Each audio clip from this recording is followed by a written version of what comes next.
आज की एक और बड़ी खबर जो कि 23 लाख से ज्यादा छात्रों के भविष्य से जुड़ी है।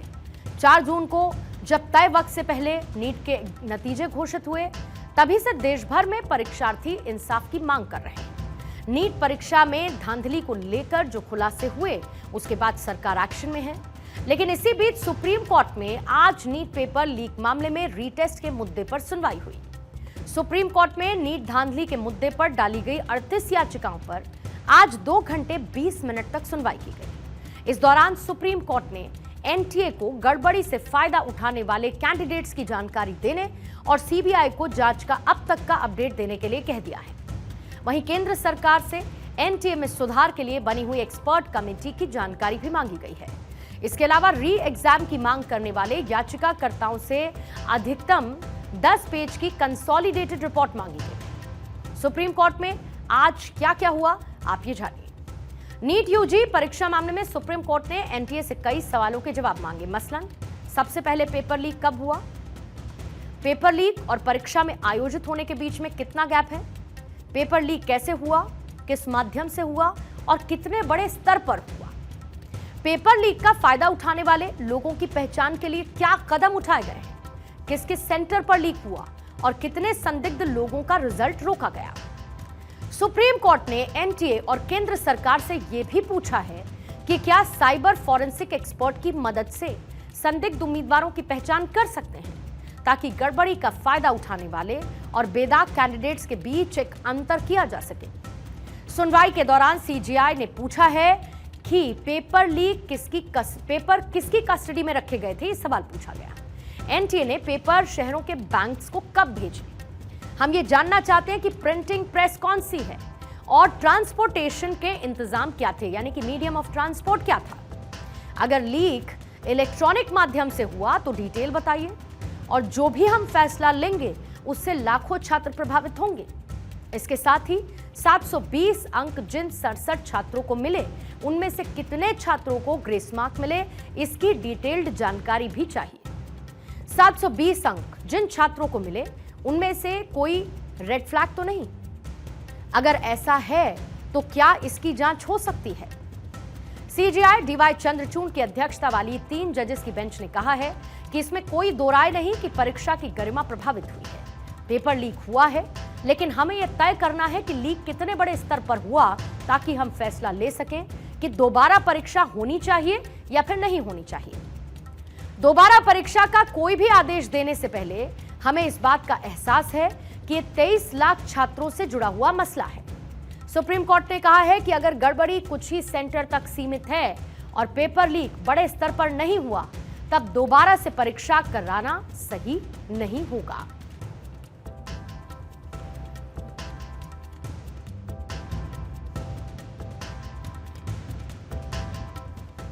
नीट परीक्षा मामले में सुप्रीम कोर्ट ने संकेत दिए हैं कि अगर बड़े पैमाने पर नीट परीक्षा में पेपर लीक हुआ है, तभी दोबारा परीक्षा कराने की ज़रूरत है, यानी कि नीट परीक्षा को रद्द करने की ज़रूरत है।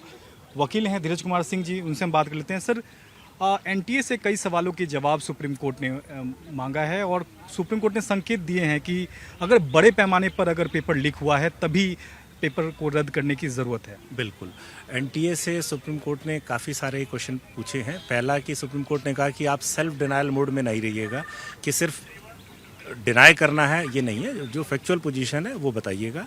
और कोर्ट ने जो है सुप्रीम कोर्ट से एनटीए से पूछा है कि भाई सबसे पहले लीक कब हुआ, कहाँ कहाँ हुआ है, लीक और एग्जामिनेशन के बीच में कितना समय था, लीक किस बड़े पैमाने पर गया है, तो ये सारी चीज़ें मांगी हैं। साथ साथ उसने सीबीआई ने सुप्रीम कोर्ट ने ऑनरेबल सीबीआई को भी बोला है कि वो अपनी स्टेटस रिपोर्ट फाइल करें कोर्ट के अंदर, ताकि और सीबीआई से भी ये बोला है कि इन सारे इश्यूज़ को वो आइडेंटिफाई करके, और अभी तक उन्होंने क्या क्या एक्शंस लिए हैं, कितने बच्चे उसने शॉर्टलिस्ट करे हैं, कितने बच्चे उन्होंने आइडेंटिफाई करे हैं जो गलत तरीके से, जो इसके बेनिफिशरीज हैं पेपर लीक के, तो उन सब चीज़ों को करके कोर्ट ने स्टेटस रिपोर्ट।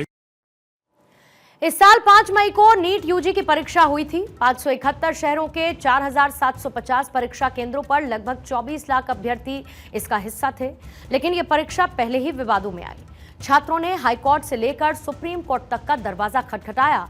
अब एक और जानकारी सामने आई है कि याचिकाकर्ताओं का आरोप है कि एग्जाम से एक दिन पहले टेलीग्राम पर नीट का पेपर लीक किया गया था।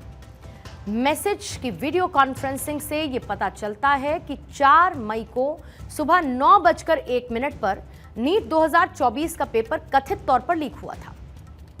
नीट में चीट के कौन कौन से किरदार हैं वो भी आपको बता देती हूं।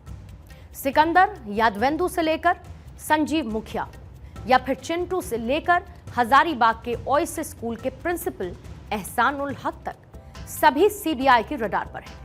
सीबीआई की टीम ने बिहार और झारखंड से गिरफ्तार आरोपियों से रविवार देर रात तक पूछताछ की और पूछताछ के दौरान सीबीआई के हाथ कई अहम सुराग भी लगे हैं, जिसमें पेपर लीक की प्लानिंग कैसे हुई, आरोपी एक दूसरे के संपर्क में कैसे आए जैसी जानकारियां शामिल हैं।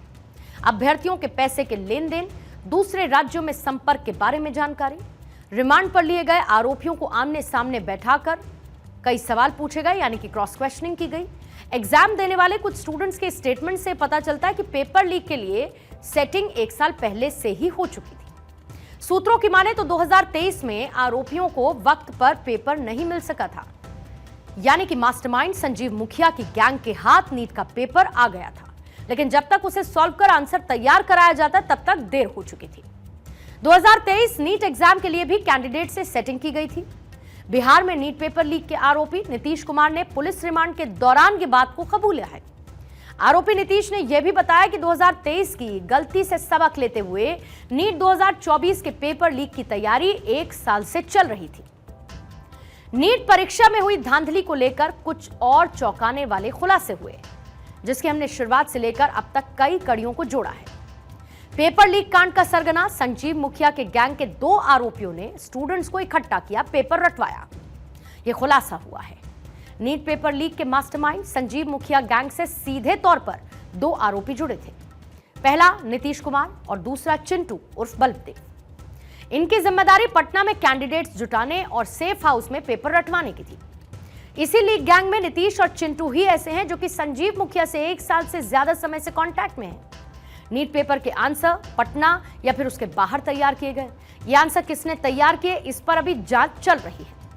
4 मई की देर रात तक 20 से 25 छात्रों को इकट्ठा कर सेफ हाउस यानी कि हॉस्टल लाया गया और इसमें एग्जाम में शामिल होने वाली कुछ लड़कियां भी थीं। हालांकि 4 मई की रात तक नीट 2024 का पेपर और आंसर शीट नहीं मिल सके थे। कई बेरोजगार युवा भी पैसों के लालच में इस गैंग के कांटेक्ट में आए। नीतीश कुमार और चिंटू ने अपने साथ जुड़ने वाले अमित आनंद और सिकंदर यादवेंदु समेत सभी को पेपर लीक का भरोसा दिया था। 2024 का नीट का पेपर और आंसर वक्त पर मिलने का दावा किया गया था। इनके बीच यह भी तय हुआ था कि जो जितने कैंडिडेट लाएगा उसे उतना अच्छा कमीशन दिया जाएगा।